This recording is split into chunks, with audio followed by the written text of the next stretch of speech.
A very warm good evening, welcome and namaskar to everyone present here. एक छोटा सा किस्सा सुनाऊंगा। एक राजा ने एक साधु को भिक्षा देने का वचन दिया। उस फकीर ने अपने छोटे से भिक्षा पात्र को आगे बढ़ाया और कहा, बस इसे स्वर्ण मुद्राओं से भर दीजिए। सम्राट ने सोचा, इससे सरल बात और क्या हो सकती है। लेकिन जब उसे भिक्षा पात्र में उसने स्वर्ण मुद्राएं डाली,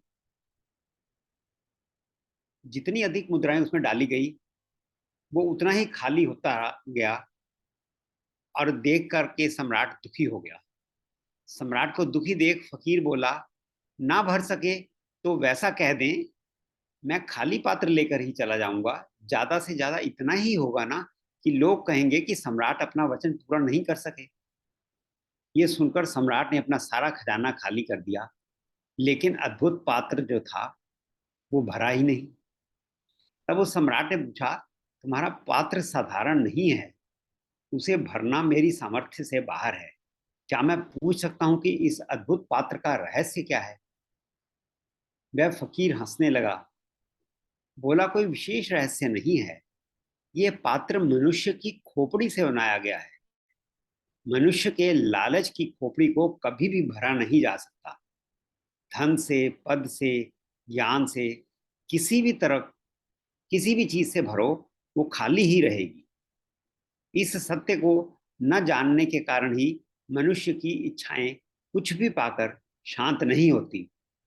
तो दोस्तों, शांति चाहते हो, संतृप्ति चाहते हो, तो संकल्प करो कि परमात्मा के अतिरिक्त मुझे और कुछ नहीं चाहिए। With these few words I hand it over to mister V N Rai ji to please unmute and start his discourse. Rai sir. Thank you. अच्युतं केशवं रामनारायणं कृष्णदामोदरं वासुदेवं हरिं श्रीधरं माधवं गोपिकावल्लभं जानकीनायकं रामचन्द्रं वंशी विभूषितकरा नवनीरदाभा पीताम्बरादरुणबिं बफलादरोष्ठा पूर्णेन्दुसुन्दरमुखा अरविन्दनेत्रा कृष्णात् परं किमपि त्वहं न जाने। नीलाम्बुजश्यामलकोमलाङ्ग सीतासमारोपितवामभागं पाणौ महासायकचारुचा नमामि रामं रघुवंशनाथम्। सौराष्ट्रे सोमनाथं च श्रीशैले मल्लिकार्जुनम् उज्जयिन्यां महाकालं ओंकारं मल्लेश्वरं परल्यां वैद्यनाथं च डाकिनी भीमशंकरं सेतुबन्धुरामेश नागेश दारुकावने वाराणस्या विश्वेशं त्र्यंबकं गोमती तटे हिमालये केदारनाथं च भूष्मे च शिवालये एतान् ज्योतिर्लिङ्गान् सायं प्रातः पठेत् नरः सप्तजन्म करम पापम स्मरणं विनश्यति। ब्रह्मा मुरारी त्रिपुरान्तकारी भानु शशि भूमिसुतो बुधश्च गुरुश्च शुक्र शनिराहु केतव कुर्वन्तु सर्वे मम मनोरथं सदा। रविश्रीनगर की जय सब काजा हृदय राखी कौशलपुर राजा गरल सुधारि पुकर मिटाई गोपद सिंधु अनल शीतलाई गरुण सुमेर रेणु समताई राम कृपा कर चितवा जाई। ओम नमो भगवते वासुदेवाय नमः। सर्वे भवन्तु सुखिनः, सर्वे सन्तु निरामया, सर्वे भद्राणि पश्यन्तु मा कश्चित् दुःखभाग् भवेत्।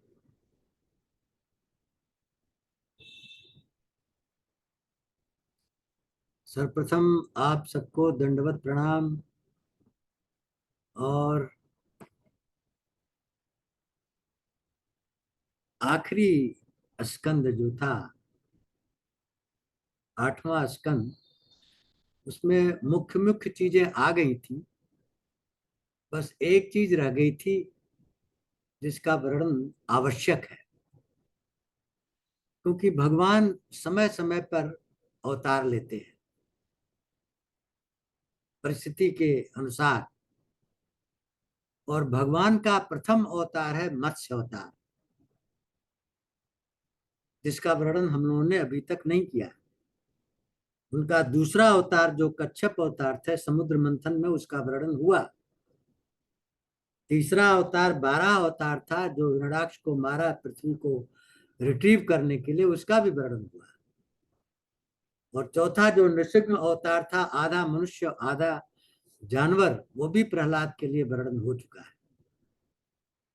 और वामन अवतार का भी वर्णन हुआ राजा बलि की यज्ञशाला में। लेकिन प्रथम अवतार मत्स्य अवतार का वर्णन नहीं हुआ। तो इसलिए मैंने ये उचित समझा कि मत्स्य अवतार का कारण क्या था। 2, 3, 4, 5 का तो कारण आपने जान लिया, क्यों भगवान आए, क्यों अवतार लिया, क्या कारण था। कोई न कोई कारण होता है, कोई न कोई भक्त होता है जिस भक्त के लिए भगवान आते हैं।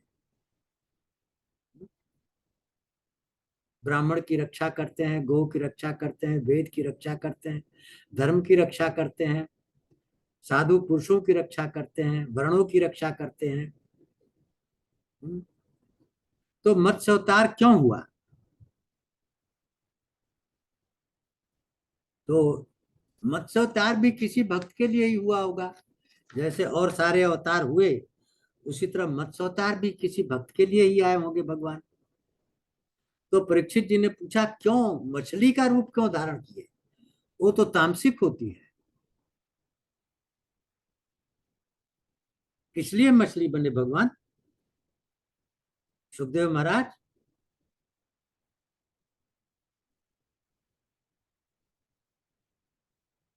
तो सुखदेव जी ने कहा, देखो भगवान तरह तरह के अवतार लेते हैं और हवा की तरह ऊंची नीची जोनियों में जाते रहते हैं, लेकिन उससे परे रहते हैं। उनके गुणों का जरा भी प्रभाव भगवान के अवतार पर नहीं पड़ता, प्रकृति से परे है, अनासक्त है, किसी चीज में आसक्ति नहीं है, हमेशा समता में रहते हैं भगवान।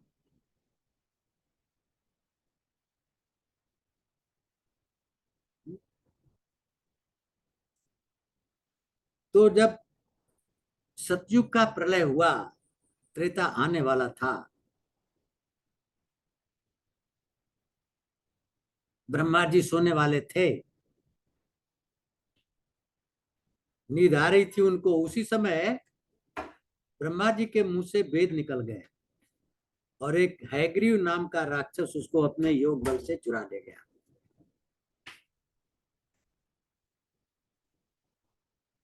त्रेता युग आएगा, सतयुग में केवल ओम था और कुछ नहीं था, वेद नहीं थे, कुछ नहीं था। अग्नि भी एक थी, भगवान भी एक ओमकार थे।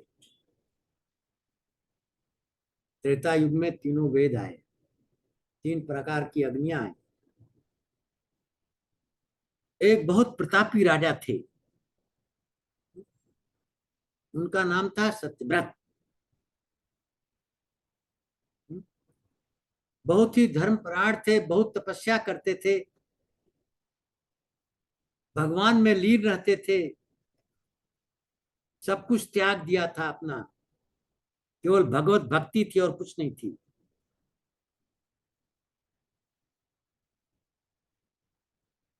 वही बाद में चल के मनु बने, द्रविड़ देश के राजा सत्यव्रत। एक दिन नदी में जाकर के स्नान किए और जल प्रक्षालन करने लगे। उनकी उंगली में जो जल था उसमें एक छोटी मछली आ गई। अब देखिए, ये सारी चीजें पुराणों में तो लिखी गई हैं कि साक्षात वार्ता होती है, ऐसा है नहीं, ये सब मानसिक चीजें हुई थी। लेकिन पुराणों में उसको रोचक बनाने के लिए कहानी को कहा गया कि वो मछली ने उनसे कहा कि देखिए, बड़ी बड़ी मछलियां मुझे खा जाएंगी, इसलिए आप मुझे वापस मत डालिए जल में। ये सांकेतिक उनके मन में आया सवाल कि ये मछली जो है जाएगी, बड़ी मछलियां इसको खा जाएंगी, तो अपने कमंडल में रख लिए उसको, क्योंकि उसमें जल था, ताकि वो बची रहे। अब उस कमंडल में मछली पड़ी है, उसको लेकर के घर आ गए। जब घर आ गए तो मछली का आकार बढ़ने लगा। तो उसने सोचा कि इस सुखपूर्वक ये विचरण नहीं कर पा रही है, इसलिए उसको एक मटके में डाल दिया। मटके में पानी ज्यादा होता है, उसमें मछली को डाल दिया। थोड़े दिन बाद वो मछली का आकार बढ़ने लगा और मटका को भी पूरा उसने कवर कर लिया। तो इन्होंने उसको निकल के एक सरोवर में डाल दिया, छोटे सरोवर में, क्योंकि अब वो बड़ी हो चुकी थी। अब बड़ी हो चुकी थी इसलिए उसका उद्धार अपने आप करेगी। उस सरोवर में भी वो बड़ी हो गई, पूरे सरोवर को कवर कर ली। फिर उससे बड़े सरोवर में डाले, उसको भी कवर कर ली। फिर उससे बड़े सरोवर में डाले, उसको भी कवर कर ली। फिर उन्होंने सोचा कि ये तो कुछ विचित्र जीव है, इतनी जल्दी जल्दी बढ़ रही है। समुद्र में डाला, 400 जोजन की हो गई, महान विकराल मछली बन गई। तब उन्होंने सोचा, आराधना की। आराधना यूं की कि मैंने दया दिखाई है इस मछली के ऊपर, और ये बढ़ती गई अपने आकार में, बढ़ती ही गई। ये साधारण मछली तो है नहीं, और इस मेरी दया की परीक्षा लेने के लिए कहीं साक्षात भगवान ही तो लीला नहीं कर रहे हैं। उन्होंने भगवान की स्तुति करना प्रारंभ कर दिया। भगवान, आप उत्पत्ति, स्थिति और संहार के मालिक हैं, सारी आत्माओं के आश्रय हैं, सारे जगत के आश्रय हैं, आप ही संसार के कारण हैं, आपका कारण कोई नहीं है, आप सब चीज से परे रहते हैं। भगवान की स्तुति किया और उनसे फिर प्रार्थना की कि अगर आप मत्स्य बन के आए हैं, क्यों आए हैं भगवान, इसका उद्देश्य तो बताइए। इतनी करुणा में उन्होंने प्रार्थना की कि भगवान द्रवित हो गए।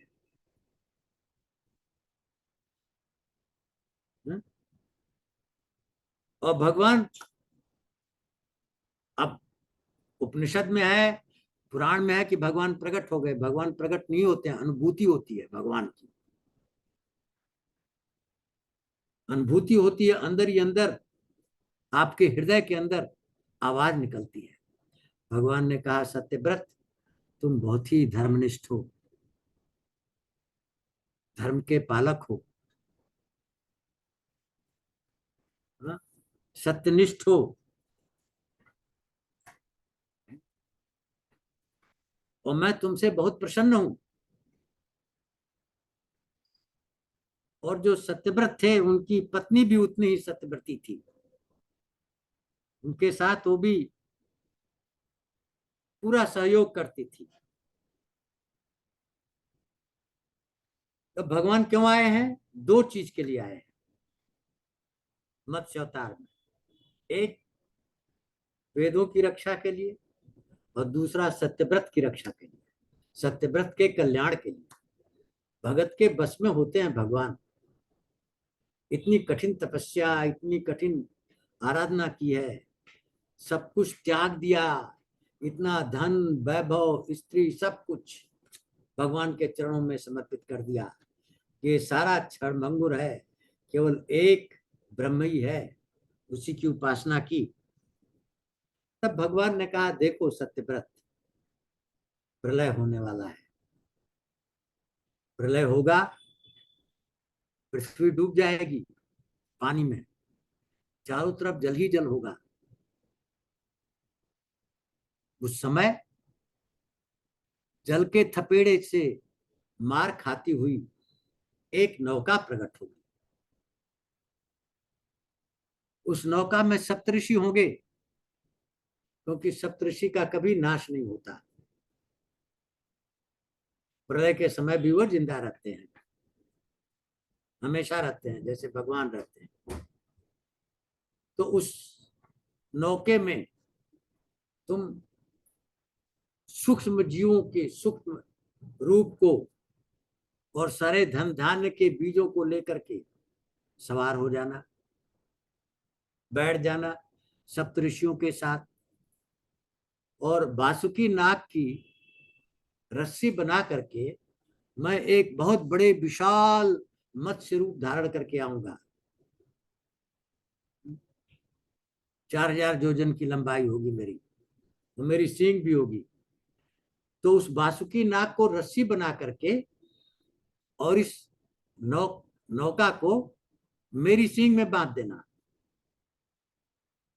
और जब ये प्रलय रूपी थपेड़े लगते रहेंगे और नौका इधर से उधर मरती रहेगी, मैं उसकी रक्षा करता रहूंगा और इसी पर तुम्हारे सारे प्रश्नों का जवाब दूंगा। जितने तुम्हारे धर्म से रिलेटेड प्रश्न होंगे तुम्हें उपदेश दूंगा, सारी चीजें क्लियर कर दूंगा। नौका में विहार करते करते करते करते ये सब होगा। तो जब भगवान की प्रेरणा हुई और उनके अंदर ये भाव आया, तो फिर साक्षात उसने देखा, सत्यव्रत ने, कि हाँ, क्या देखा? प्रलय, भयंकर मेघ, बारिश हो रही है, पृथ्वी डूबे जा रही है। याद आ गया कि भगवान ने कहा था प्रलय होने वाली है, और धन धान्य के बीजों को लेकर के और सूक्ष्म शरीरों को लेकर के नौका आई, उसमें बैठ गए, सप्तऋषियों के साथ ये बैठ गए। उस समय दे दीप्यमान मत्स्य रूप भगवान प्रकट हुए, चमकते हुए भगवान प्रकट हुए मत्स्य रूप में। प्रार्थना की सत्यव्रत में, जीवों का उद्धार करने वाले भगवान, आप ही मुक्ति देने वाले हैं इस संसार से। अज्ञान को नाश करके ज्ञान हृदय में पैदा करने वाले आप ही हैं। और जब जीव का हृदय निर्मल हो जाता है, शुद्ध हो जाता है, जैसे चमकते हुए सोना अग्नि में स्वच्छ हो जाता है, तब वहां आप अंतःकरण में प्रकट होते हैं, सर्वशक्तिमान भगवान, और फिर सारी विद्याएं उस जीव को दे देते हैं, अमोघ उपदेश देते हैं। ऐसा प्रार्थना की, भगवान प्रकट हुए और भगवान ने सत्यव्रत को उपदेश दिया, सारे धर्म का उपदेश दिया, प्यार करते करते। और जब ब्रह्मा के मुंह से जो निकल पड़े थे वेद, हयग्रीव राक्षस ले गया था, उसको मार करके वेदों को रिट्रीव किया भगवान ने, ब्रह्मा जी को वापस दिया, और फिर त्रेता युग का आरंभ हुआ। तो ये कहानी है मत्स्य अवतार की, और इस प्रकार ये अष्टम स्कंद यहीं समाप्त होता है। अब आज हम लोग नवम स्कंद में प्रवेश कर रहे हैं। नवम स्कंद में भी बहुत सारे राजा प्रजा सब हुए हैं, और सबको कहना तो टाइम कम पड़ जाएगा, इसलिए मुख्य मुख्य चीजों को हम लेकर के चलेंगे। मनु के खानदान का वर्णन है, उसको हम स्किप कर रहे हैं। आगे आते हैं जो सबसे वर्णनीय और सुनने लायक कथा है, जो हमको और आपको ज्ञान देगी, वो है भक्त अम्बरीश की कथा। भक्त अम्बरीश की कथा। बहुत ही प्रतिभाशाली थे भक्त अम्बरीश।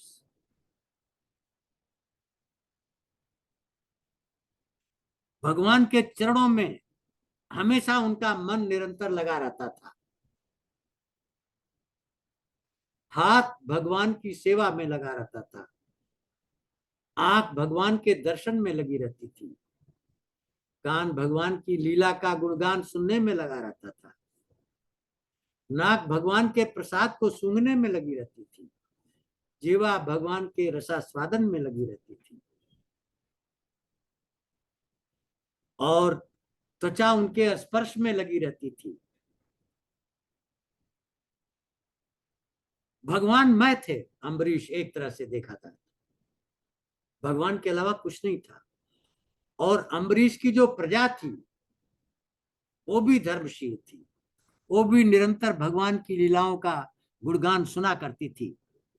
पवित्र कीर्ति अम्बरीश की प्रजा भी अम्बरीश की तरह थी। जो भी गान होता रहता था प्रजा उसको सुना करती थी। सारे आसक्तियों का त्याग प्रजा ने भी कर दिया था और भगवान मैं हो चुकी थी प्रजा भी। राजा भी भगवान मैं, प्रजा भी भगवान मैं। और अम्बरीश ऐसे प्रतापी राजा थे कि सारे लोगों को जीत चुके थे।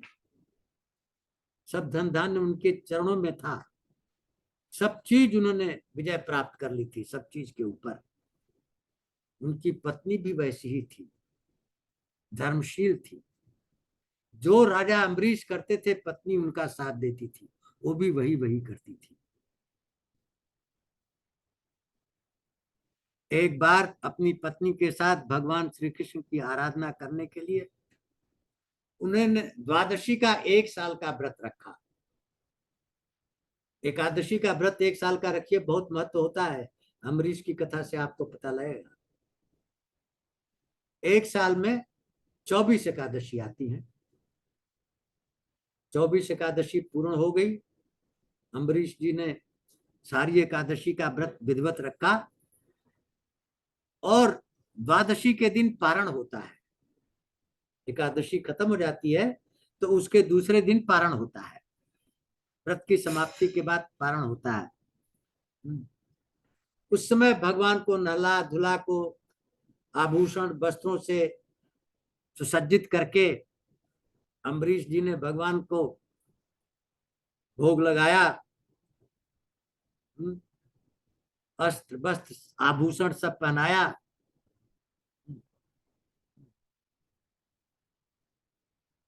और ब्राह्मणों को दान दिया।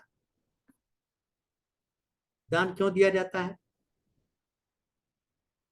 राजा का 2 धर्म है। एक यज्ञ करना। यज्ञ क्यों करे राजा? क्योंकि यज्ञ के बाद अपार दान दिया जाता है। दान क्यों दिया जाता है? जो राज में समृद्धि आ गई उसको बांटो, प्रजा में दे दो, ब्राह्मणों को दो, दूसरों को दो, सबको दे दो। यज्ञ का असली उद्देश्य वही है, लेवलिंग ऑफ दी प्रॉस्पेरिटी। आमतौर से वर्णाश्रम में ये काम वैश्य का है, जो एक जगह खरीदता है दूसरी जगह बेचता है। लेकिन राजा का भी धर्म है कि वो चारों वर्णों का काम करता रहता है। तो यज्ञ के माध्यम से दान देता है। सारे ब्राह्मणों को दान दिया, स्वादिष्ट भोजन कराया। 60 करोड़ गौओं का दान दिया ब्राह्मणों को, समझिए। और उनके सींग में स्वर्ण लगा था और खुर में चांदी लगी हुई थी। सबको संतुष्ट किया, सारी प्रजा को संतुष्ट किया, सारा धन लौटा दिया, पूरा जितना इकट्ठा हुआ था। और वो गायें भी अच्छी अच्छी थी, दूध देने वाली थी, बछड़े के साथ थी।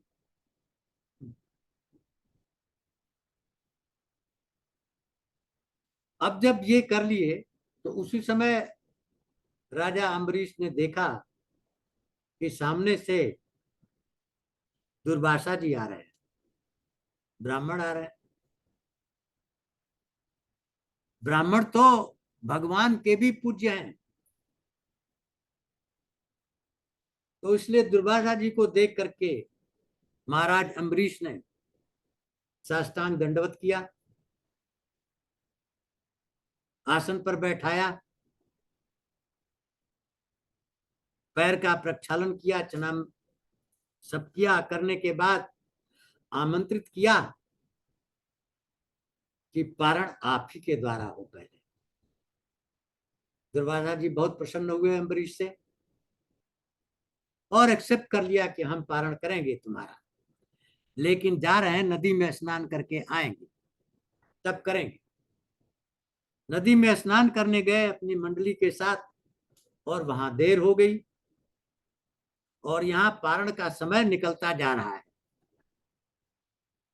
अब दो चीजें हैं, अगर पारण का समय निकल गया तो पारण का कोई लाभ नहीं होता है, और अगर दुर्वासा ऋषि को बिना पारण कराए पारण कर दिया तब भी लाश ही लाश होगा।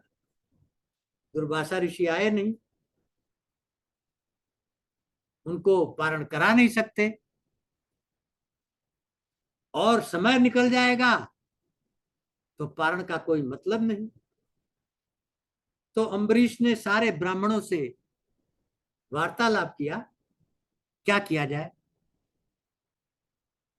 ब्राह्मणों ने कहा कि जल पीना जो है, खाना भी और नहीं भी खाना है, दोनों के बराबर है, इसलिए जल पी के आप पारण कर लीजिए। अम्बरीश ने जल पी लिया। उसके बाद दुर्वासा जी आए। दुर्वासा जी आए तो उनको तो अपने तेज से पता लग गया कि अम्बरीश ने पारण कर लिया है।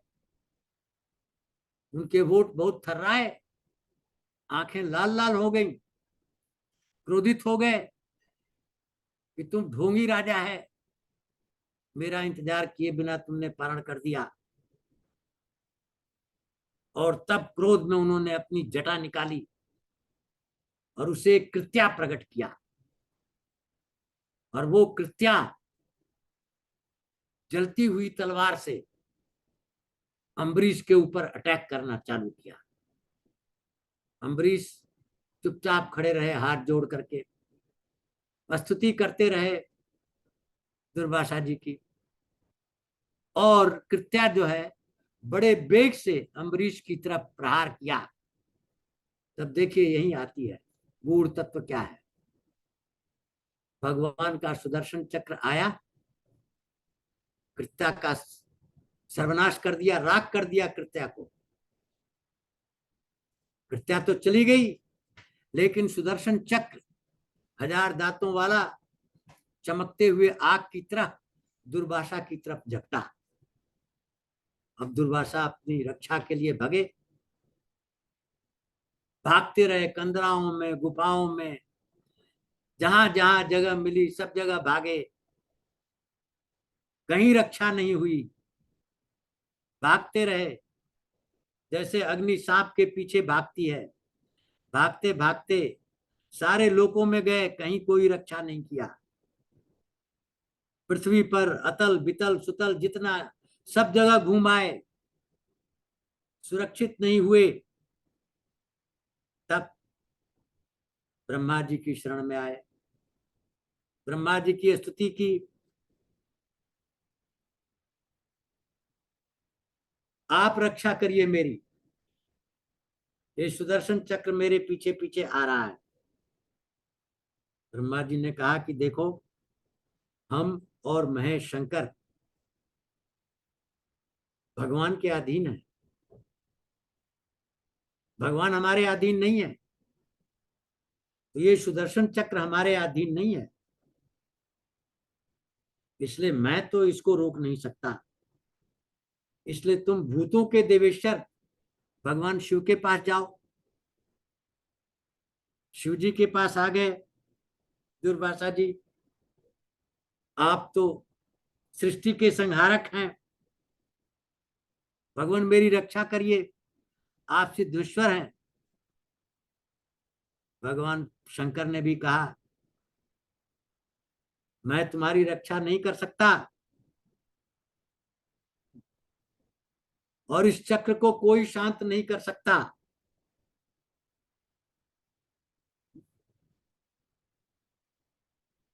आप भगवान के पास ही जाइए जिनका ये चक्र है। उन्होंने भगवान के पास भेज दिया। भगवान जी के पास आए दुर्वासा जी, प्रभु सुदर्शन चक्र मेरा पीछा कर रहा है, मैं आपके चरणों में हूं, आपका अभिनंदन करता हूं, आप मेरी रक्षा करिए, मैं आपका भक्त हूं। भगवान ने क्या कहा? यही गूढ़ तत्व है। देखिए किसको श्राप दिया दुर्वासा ने? भगवान के परम भक्त, जिसने सारी चीजें त्याग करके भगवान के चरणों में अपने को समर्पित कर रखा था। भगवान ने कहा मेरा हृदय अम्बरीश के बस में है, और मेरा चक्र भी अम्बरीश के ही बस में है। दुर्वासा, मैं तुम्हारी रक्षा नहीं कर सकता। जो भी हमारे भक्तों को श्राप देता है, उस श्राप से श्राप देने वाले का ही नाश हो जाता है। इसलिए मैं कुछ नहीं कर सकता, मैं तो अम्बरीश के बस में हूं। जो कुछ कर सकता है अम्बरीश ही करेगा, भक्ति करेगा, मैं नहीं कर सकता। जब भगवान ने हाथ उठा दिए, तब दुर्वासा जी अम्बरीश के पास आए, अम्बरीश के चरणों में पड़ गए। और देखिए भक्त अम्बरीश, दुर्वासा जी को चलते चलते चलते चलते 12 महीने बीत चुके हैं, लेकिन अम्बरीश वैसे ही खड़े हैं, जहां खड़े थे वैसे के वैसे खड़े हैं, बिना कुछ खाए पिए भगवान की स्तुति कर रहे हैं। क्या कि दुर्वासा जी की रक्षा कर दीजिए। ये है भक्त। भक्त की यही परीक्षा है कि अपने अनभल करने वाले के लिए भी भक्त भगवान की प्रार्थना करता है। 12 महीने तक भगवान की प्रार्थना कर रहे हैं अम्बरीश कि आप रक्षा करिए। जब अम्बरीश वापस आ गए, जब जब दुर्वासा वापस आ गए और चक्र उनके पीछे आया, तो अम्बरीश ने सुदर्शन चक्र की आराधना की, ऐसे ही आराधना की जैसे भगवान की आराधना करते हैं। आप सर्वशक्तिमान हैं, आप उत्पत्ति स्थिति और प्रलय के कारण हैं, आप सभी आत्माओं के आश्रय हैं, आप सबसे परे हैं, आप सृष्टि के उद्धारक हैं। इसलिए आप मेरी स्तुति सुनिए और आप दुर्वासा जी की रक्षा करिए।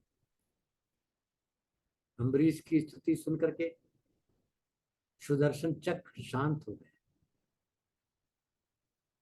सुदर्शन चक्र शांत हो गए अम्बरीश की इच्छा से। ये देखिए भक्त है, जिन्हें उन्हें श्राप दिया, उनकी रक्षा के लिए 12 महीने प्रार्थना करते रहे। यही गूढ़ तत्व है इस कहानी का। भक्त कौन है? वसुधैव कुटुंबकम। सारे संसार की रक्षा के लिए भगवान की आराधना करता है, अपने शत्रु की रक्षा के लिए भी भगवान की आराधना करता है। वही असली भक्त है। अम्बरीश असली भक्त है। उनकी साधना से जब सुदर्शन चक्र शांत हो गए, तब उनके पांव पखारे, अच्छे व्यंजन बनाए और दुर्वासा ऋषि को भोजन कराए। और भोजन कराने के बाद दुर्वासा ऋषि तृप्त हो गए, बहुत सारा आशीर्वाद दिया अम्बरीश को, और उसके बाद अम्बरीश ने भोजन किया, उसके पहले नहीं किया। तो ये अम्बरीश की कथा इसलिए सुनाई गई कि भक्त में इतनी पावर होती है कि भगवान उसके बस में होते हैं। कौन सा भक्त? वो भक्त जो मन को भगवान के चरणों में लगाए, वो भक्त जो दृष्टि को भगवान के दर्शन में लगाए, वो भक्त जो कानों को 24 घंटे भगवान की लीला कीर्तन सुनने में लगाए, वो भक्त जो नासिका को भगवान की तुलसी चढ़ी हुई गंध को सूंघने में लगाए, वो भक्त जो जिह्वा को भगवान के चढ़े हुए प्रसाद को खाने में लगाए, वो भक्त जो अपने शरीर से भगवान की सेवा करे, वो भक्त जो हर चीज जो स्पर्श करे भगवान समझ के स्पर्श करे, वो भक्त जो संसार की सारी धन वैभव सबको एक तिनका के समान त्याग गए। ये क्षणभंगुर है, नाशवान है, इनसे कोई फायदा नहीं होने वाला है। फायदा होना है तो केवल भगवान के चरणों में समर्पण करने से होता है। यही इस कहानी का उद्देश्य था। अम्बरीश की कहानी का उद्देश्य भागवत पुराण में इसीलिए कहा गया है। तो मत्स्य अवतार हो गया, अम्बरीश की कथा हो गई। अब हम आगे बढ़ते हैं। हरिश्चंद्र की कथा है, आप सब लोग जानते हैं। महान प्रतापी थे। अब जो सुनने लायक कथा है वो आगे है।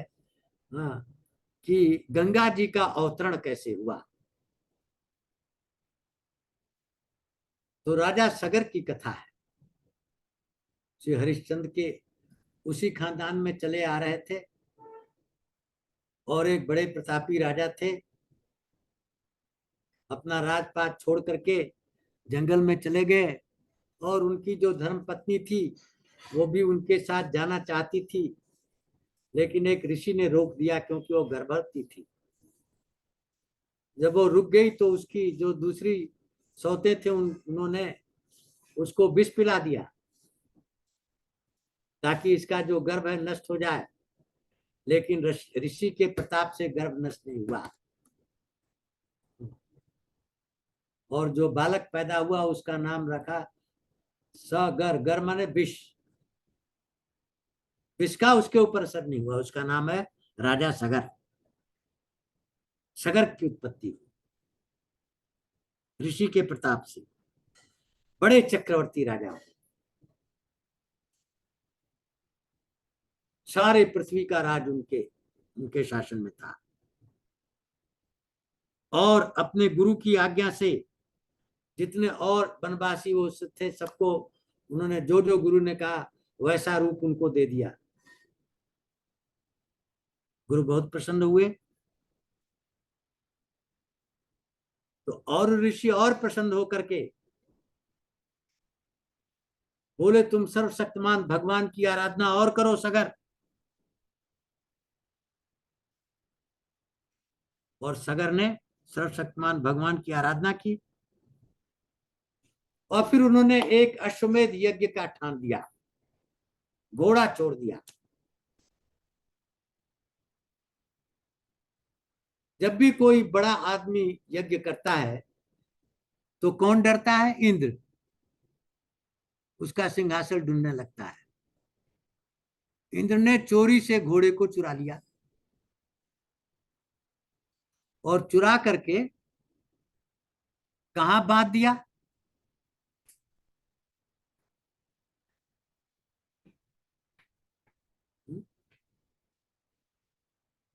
अश्वमेध घोड़े को बांध दिया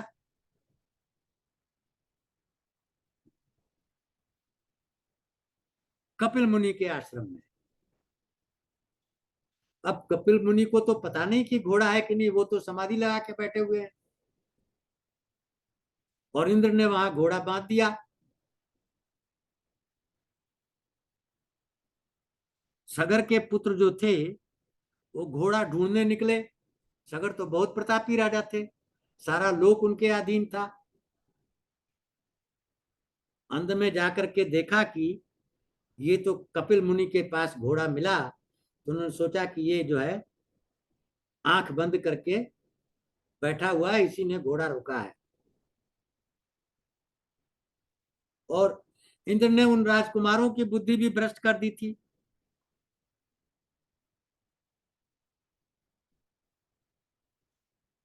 इसलिए उन्होंने कपिल मुनि का तिरस्कार किया। और जब तिरस्कार किया तो कपिल मुनि ने कुछ नहीं किया। देखिए, मुनि लोगों को कुछ करने की जरूरत नहीं होती है, अपने आप सृष्टि करती है। जब तिरस्कार किया तो उस तिरस्कार से ये जो सगर के पुत्र थे उनके अंदर अग्नि पैदा हुई और अग्नि ने उनको भस्म कर दिया। ये तेज है कपिल मुनि का। 60,000 राजकुमार भस्म हो गए।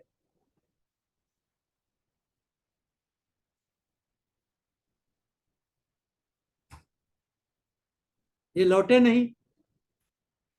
तो सगर की दूसरी पत्नी से पुत्र हुआ था असमंजस। पुराने जमाने में बहुत प्रतापी राजा था, उसका संस्कार भी इस जमाने में आया और वो भगवान में ही लीन रहता था, पागल की तरह घूमता था इधर से उधर, उसकी सारी एक्टिविटी पागल की तरह थी। सिद्ध पुरुष और पागल एक जैसे होते हैं।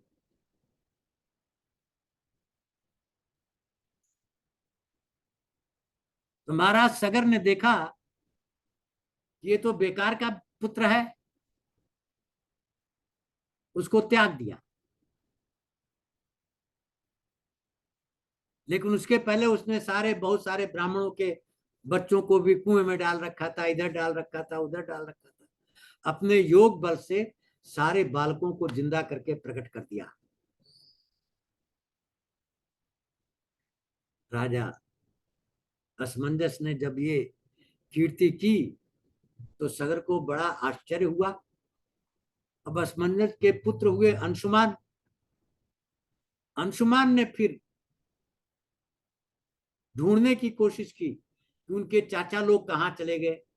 तो ढूंढते ढूंढते कपिल मुनि के आश्रम पर आए और देखे कि राख बने पड़े हैं।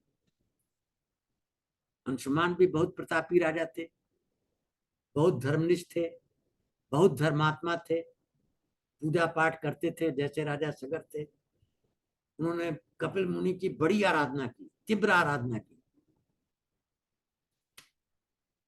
आराधना करते रहे, करते रहे, करते रहे, करते रहे, स्तुति करते रहे। कपिल मुनि की आंख खुल गई, बहुत प्रसन्नचित होकर के देखा कि ये बालक इतनी आराधना कर रहा है। बालक क्या चाहिए तुमको? बालक ने कहा ये मेरे चाचा लोग हैं जो भस्म हो चुके हैं, मैं इनका उद्धार करना चाहता हूं। कपिल मुनि ने कहा ऐसे तो उद्धार हो नहीं सकता, एक ही तरीका है उद्धार करने का, बताइए। बोला गंगा जी आएंगे तभी उद्धार होगा। क्योंकि गंगा जी क्या है? भगवान के पैर को धो करके ब्रह्मा जी ने अपने कमंडल में रख लिया था गंगा जल को, और उस भगवान के चरणों में सिद्ध मुनि ध्यान लगा करके संसार सागर को पार हो जाते हैं। उसी चरणों का चरणोदक है गंगा। अब अंशुमान ने बड़ी तपस्या की, नहीं, काम नहीं बना। उनके पुत्र हुए दिलीप, उन्होंने भी बड़ी तपस्या की, काम नहीं बना। उनके पुत्र हुए भगीरथ, उग्र तपस्या की, बहुत बड़ी तपस्या की। तब गंगा जी प्रकट, बोलो बच्चा क्या चाहिए? भगीरथ ने कहा देवी आपकी शरण चाहिए,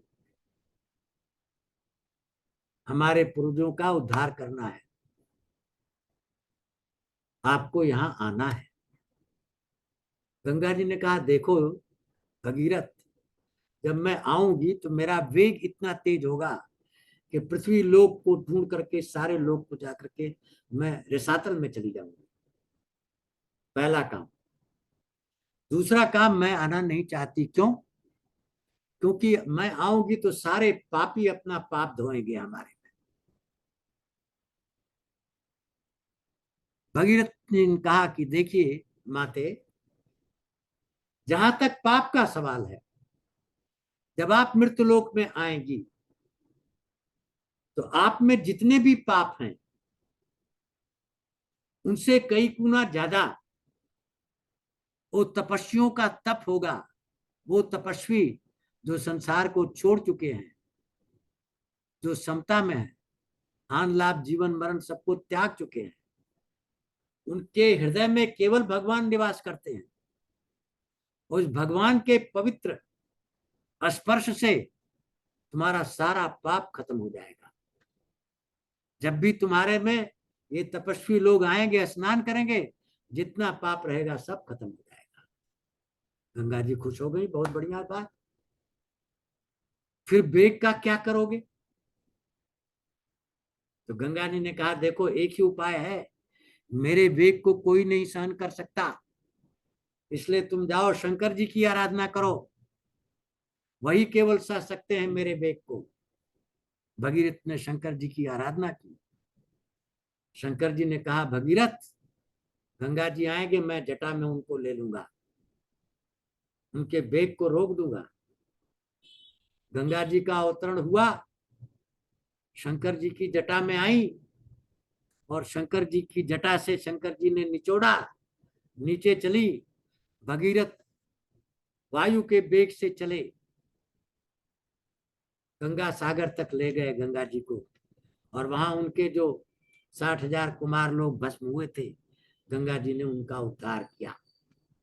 तो इस प्रकार गंगा अवतरण की ये कथा है, और उसमें 3 महाराजाओं की भी कथा है, महाराज सगर, महाराज अंशुमान और असमंजस, और एंड में भगीरथ की कथा, जिनकी वजह से गंगा जी पृथ्वी पर आई। अब इस 9वें स्कंद में हम लोग 9 अध्याय तक पहुंच चुके हैं। 10वां और 11वां अध्याय कथा है भगवान राम के चरित्र की, जो हमने रामचरितमानस में पूरी व्याख्या की है, इसलिए मैं उसको यहाँ दोहराऊंगा नहीं। इसलिए 10-11 को स्किप इसलिए कर रहे हैं कि रामचरितमानस का विधिवत हम लोगों ने 36 व्याख्यानों में वर्णन किया है, राम के चरित्र का, उनकी लीला का। इसलिए ये 2 अध्याय को हम कर देते हैं, आगे चलते हैं। राजा निमि का वंश। कौन है राजा निमि? एक तरफ है भगवान राम का वंश, दशरथ जी ने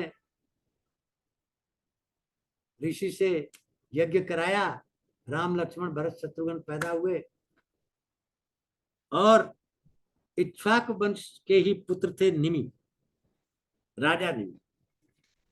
बड़े प्रतापी राजा थे, बहुत ही प्रतापी राजा थे।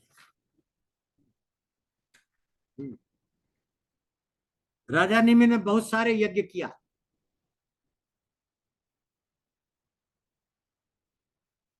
एक आखिरी यज्ञ में उन्होंने वशिष्ठ जी को कहा कि आप मेरे पुरोहित बन जाइए।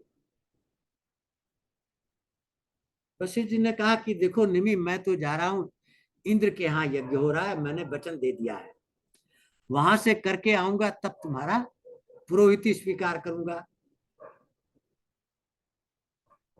इधर राजा निमि प्रतीक्षा नहीं करना चाहते थे।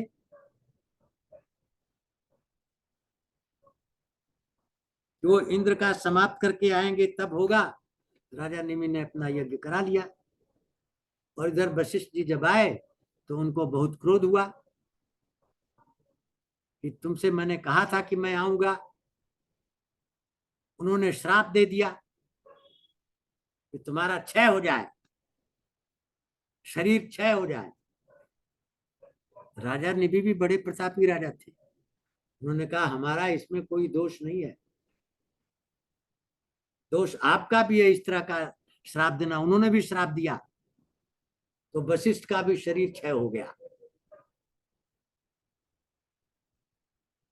लेकिन वशिष्ठ दोबारा उर्वशी के गर्भ से पैदा हो गए, और राजा निमि को ब्राह्मणों ने और ऋषियों ने कहा कि हम लोग आराधना से आपका शरीर पैदा करेंगे।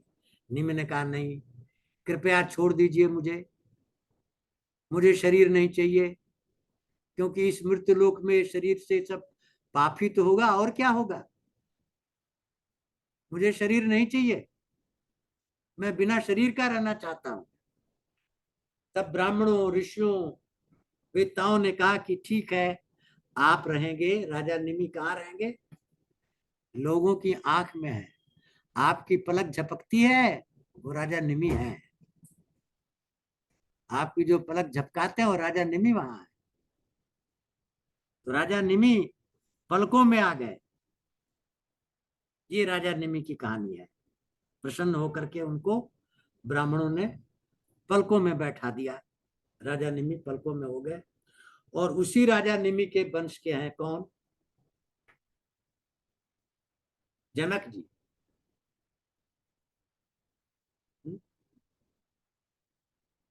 और उन्हीं जनक की यहाँ पृथ्वी से पैदा हुई थी सीता जी।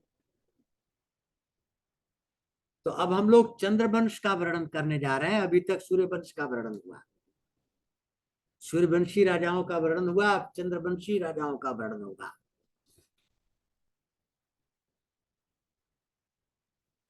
इस चंद्रवंश में एक बहुत प्रतापी राजा पुरुरवा थे।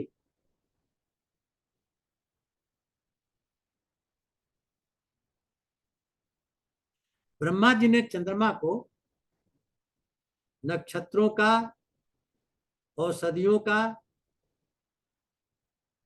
ब्राह्मणों का अधिपति बना दिया। चंद्रमा जी को, चंद्रमा जी ने एक बुरा कर्म किया। बृहस्पति जी की पत्नी तारा को हरण कर लिया। बृहस्पति जी ने बहुत समझाया चंद्रमा को, दे दो दे दो दे दो, नहीं दिया।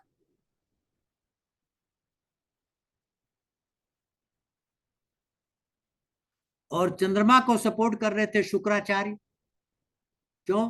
बृहस्पति जो है देवताओं के गुरु है, शुक्राचार्य दैत्यों के गुरु है, दोनों में लड़ाई होती रहती है। शुक्राचार्य और बृहस्पति में लड़ाई होती रहती है, देवता और दैत्यों में लड़ाई होती रहती है।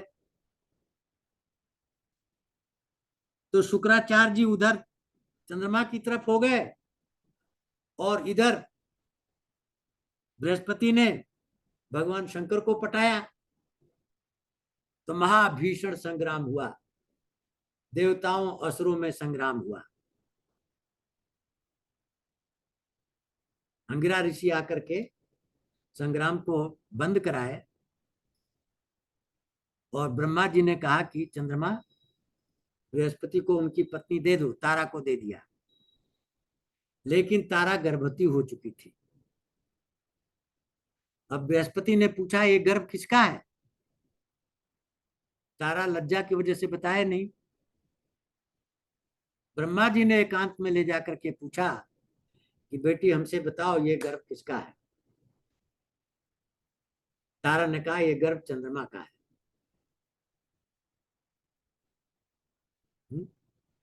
ये गर्भ चंद्रमा का है। और जो बच्चा पैदा हुआ उसका नाम रखा गया बुध।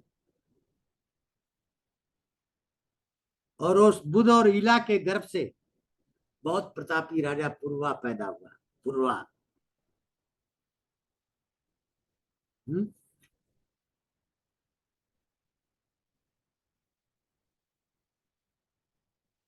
और पुरवा इतना सुंदर था कि भगवान विष्णु की तरह था, चमकता हुआ। और सारे गुण भी भगवान विष्णु के उसके अंदर थे। उसको देख करके स्वर्ग की अप्सरा उर्वशी जो है मोहित हो गई, उसके पीछे लग गई। उसके सौंदर्य को देख करके कि मैं तुम्हारे साथ विहार करना चाहती हूं। तो पूर्वा भी स्वीकार कर लिया उर्वशी को। लेकिन उर्वशी ने क्या कहानी कही कि दो भेड़ के बेटों को लाई थी, बोला इसकी रक्षा करना तुम्हारा कर्तव्य है। मैं तुम्हारे साथ सहभाग करूंगी, लेकिन कभी भी तुम्हें वस्त्रहीन नहीं दिखना चाहिए हमारे सामने। उधर इंद्र को पता चला कि उर्वशी गायब है। अपने गणों को भेजा कि जाओ देखो उर्वशी कहाँ है, ढूंढो। वो सब आए, उर्वशी को ढूंढते ढूंढते देखा कि पूर्वा के यहाँ दो भेड़ के बच्चे हैं, उनको लेके चले गए सब।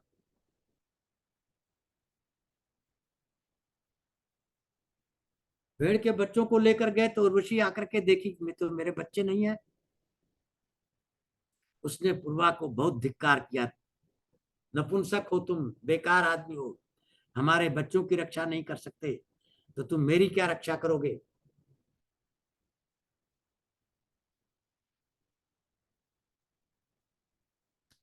इस प्रकार उर्वशी चली गई पूर्वा को छोड़ करके।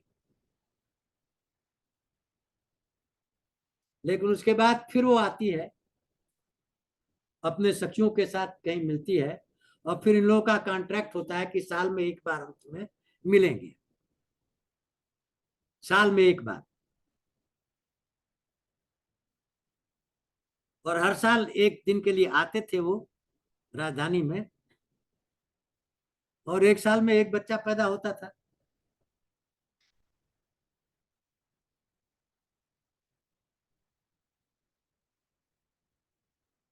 और इसकी कहानी ये आती है कि जो आप शिवालय में देखते हो, शमी का वृक्ष होता है और पीपल का वृक्ष होता है, कनेल का वृक्ष।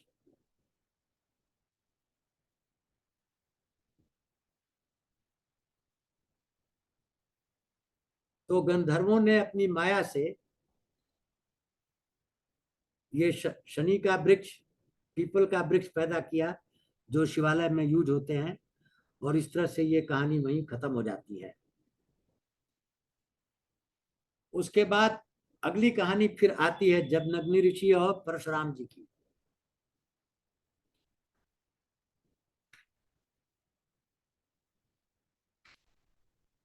और ये दूसरी तरफ चली है कहानी अब ये, क्योंकि ये कहानी इनसे रिलेटेड नहीं है। चंद्रवंश से सूर्य वंश की कहानियां खत्म हो गई और ऋषि वंश ये चला, परशुराम का वंश कैसे, जमदग्नि का ऋषि का वंश कैसे चला, विश्वामित्र का वंश कैसे चला, ये ऋषियों का वंश अलग है। इसलिए इसको मैं अगले व्याख्यान में लेंगे। इसलिए आज इस कहानी को यहीं मैं समाप्त करता हूँ। प्रविश्य नगर की जय सब काजा, हृदय राख पोषण पुर राजा। गरल सुधारित करे मिताई, गोपद सिंधु अनल चितलाई। करुण सुमेर रेणु समताई, राम कृपा कर चितवा जाई।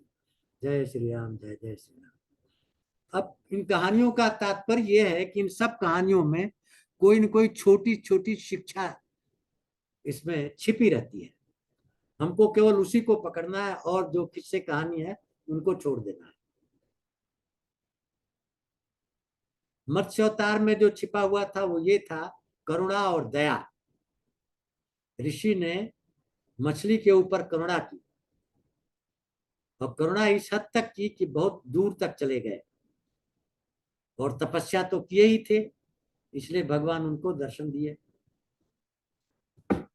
अम्बरीश की कथा ये है कि जब ऐसा भक्त हो जो सब कुछ भगवान को ही माने, तो उसके सामने भगवान भी सरेंडर कर देते हैं। फिर वो भगवान से भी अपने को बड़ा बड़ा हो जाता है एक तरह से। ये अम्बरीश की कथा है। तो इन सब कहानियों का सारांश हमें पकड़ना है। और सारी चीजें तो अनपढ़ लोगों को इसलिए दी गई कि भगवान की कीर्ति का श्रवण करने से पुण्य होता है, भगवान की लीलाओं को सुनने से पुण्य होता है। तो जो 60 लोग हैं, अनपढ़ लोग हैं, वो इस पुराण को पढ़ेंगे तो उसी से उनको पुण्य मिल जाएगा, क्योंकि भगवान की लीला का वर्णन हो रहा है।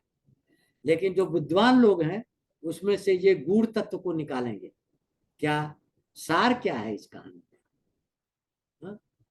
तो हम लोग दोनों चीजों का लाभ ले रहे हैं, कहानी भी सुन रहे हैं, उससे समझ से भी लाभ हो रहा है, और उसमें गूढ़ तत्व भी निकाल निकाल करके अपने सामने प्रकट करते हैं। ये इसका गूढ़ तत्व है। अब कोई प्रश्न हो तो पूछिए।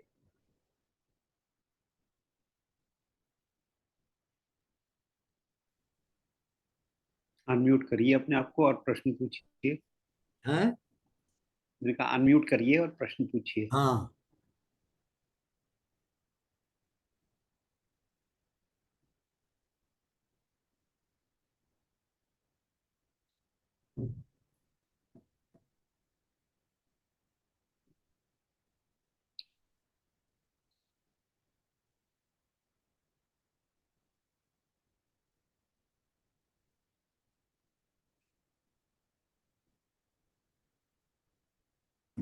किसी का कोई प्रश्न? मैडम का कोई प्रश्न नहीं है? हैं?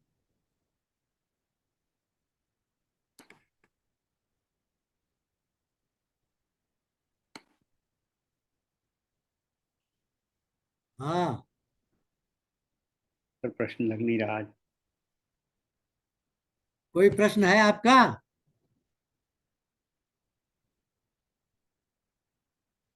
आपका प्रश्न है, आपका प्रश्न ये है कि ये जो कहानियां हैं, ये कुछ वैसी लगती हैं क्या, है ना? कि भगवान आ गए, फिर भगवान ने ये कह दिया, फिर ब्रह्मा जी आ गए, ये कह दिया, शिव जी आ गए। तो ये जो चीजें लिखी गई हैं वो अनपढ़ लोगों को रोचक बनाने के लिए हैं। भगवान कोई आए नहीं, ब्रह्मा कोई आए नहीं, शिव कोई आए नहीं। हम और आपके लिए क्या है? भगवान क्या है? भाव। वो भाव आता है अंदर। वो कोई मनुष्य रूप में शंकर नहीं प्रकट हुए या कोई ब्रह्मा नहीं प्रकट हुए, वो भाव प्रकट हुआ। लेकिन अनपढ़ लोगों के लिए कहानी लिखी गई है ताकि वो रोचक बन जाए, उसको देखें कि ऐसा होता है। और वो जो आदमी होता है जब इसको विश्वास करने लगता है कि हाँ भगवान आए, तो भगवान की तरफ मुड़ता है। मेन चीज यही है कि सबको भगवान की तरफ मोड़ना है। जो कम पढ़े लिखे हैं वो भी, जो बहुत ज्यादा ऋषि मुनि हैं उनको भी, और जो बीच वाले हैं उनको भी, सबको भगवान की तरफ मोड़ना है। तो इसलिए भागवत पुराण में सबके लिए मटेरियल है। अनपढ़ लोगों के लिए कहानी किस्सा है, उसके माध्यम से वो इधर मुड़ते हैं। जो बड़े बड़े ज्ञानी हैं उनको इससे भावार्थ निकलता है कि इसमें छिपा क्या है, दया है, करुणा है, भक्ति है। इन चीजों को पकड़ते हैं वो। किस तरह से भगवान की भक्ति होनी चाहिए कि 24 घंटे हर चीज के द्वारा। हाँ, क्या किया अम्बरीश ने? भगवान की आराधना की। 24 तत्वों के द्वारा भगवान की आराधना की। मन के द्वारा, बुद्धि के द्वारा, अहम के द्वारा, चित्त के द्वारा, इंद्रियों के द्वारा, पांचों इंद्रियों के द्वारा, पांचों कर्म इंद्रियों के द्वारा, पांचों ज्ञान इंद्रियों के द्वारा, पांचों तत्वों के द्वारा, सब चीज से भगवान में हो गए अम्बरीश। तब उनको वो शक्ति मिली कि जो भगवान बोले कि देखो मैं तो अम्बरीश के बस में हूं, अम्बरीश जो कहेगा वही मैं करूंगा, क्योंकि उसने मेरे हृदय को चुरा लिया। मेरा हृदय अम्बरीश का दास है।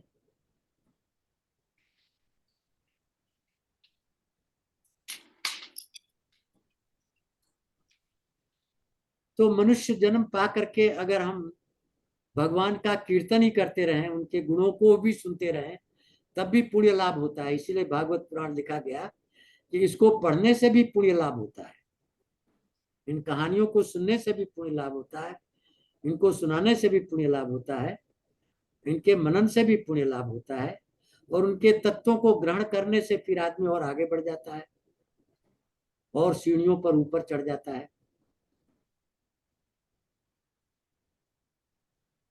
इसलिए मनुष्य जीवन को सार्थक बनाने के लिए वेद व्यास जी ने भागवत महापुराण की रचना की।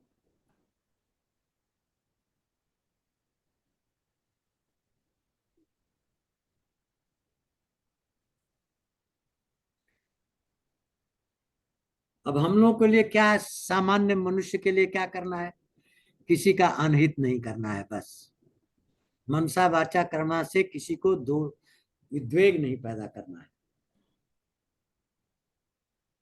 चाहे भले ही हमारा शत्रु हो। देखिए दुर्वासा तो कृत्या को पैदा किए अम्बरीश को जलाने के लिए, और अम्बरीश 12 महीने तक आराधना किए दुर्वासा की रक्षा के लिए। दोनों का चरित्र देखिए।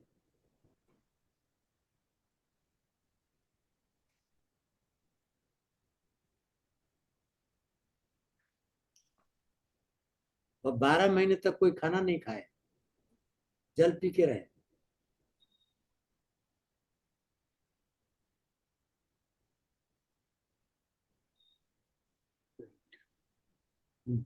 तो यही लेसन लेना है कि हमें सबका भला करना है। जो हमें श्राप देता है उसका भी, जो हमारा अनबल करता है उसका भी।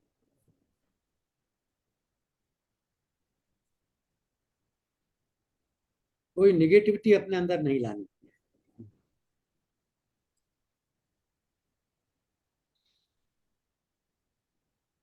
काम, क्रोध, लोभ, मोह, मत्सर, ये 6 जो हमारे शत्रु हैं, इनको दूर रखना है अपने से।